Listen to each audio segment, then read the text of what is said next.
ఏదో 4 సంవత్సరాలు ర్యాంక్ వచ్చింది కాబట్టి, ఏదో మంచి కాలేజ్‌లో సీట్ వచ్చింది కాబట్టి చదువుతున్నాం అనుకున్న స్టూడెంట్స్‌కి నేను చెప్పట్లేదు. ఎవరైతే రియల్‌గా యాంబిషియస్‌గా ఉన్నారో, ఫలానా కాలేజ్‌లోనే నేను నా 4 సంవత్సరాలు కంప్లీట్ చేయాలి. ఈ 4 సంవత్సరాలు చదివితే 40 సంవత్సరాల జీవితం బాగుంటుంది అని యాంబిషియస్‌గా ఉన్నారో, వాళ్ళందరికీ కెరియర్ డెస్టినేషన్ ఖచ్చితంగా జీడీ గోయాంకా యూనివర్సిటీ అవుతుంది. ఎందుకంటే వాళ్ళు ఆఫర్ చేస్తున్న కోర్సెస్ అలాంటివి. ఓన్లీ ఆర్టిఫిషియల్ మిషన్ లెర్నింగ్ ఇలాంటివి కాకుండా డేటా సైన్స్‌తో క్లబ్ చేస్తున్నారు. బీఎస్సీ అగ్రికల్చర్ని వాళ్ళు టెక్నాలజీతో మెర్జ్ చేశారు.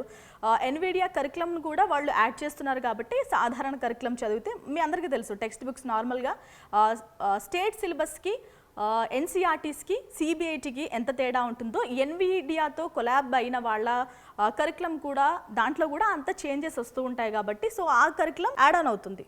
హై గ్రోత్ ఉండి హై కెరియర్ గ్రోత్ కావాలి అనుకుంటున్న వాళ్ళు, రైట్ కోర్స్ చేయాలనుకుంటున్న వాళ్ళు, రైట్ కాలేజ్లో చేయాలనుకుంటున్న వాళ్ళు, రైట్ ఇంటర్న్షిప్ చేయాలనుకుంటున్న వాళ్ళందరూ జీడీ గోయాంకా క్యాంపస్ని విజిట్ చేయండి. వాళ్ళు ఫ్రీ టూర్ని ఆఫర్ చేస్తున్నారు.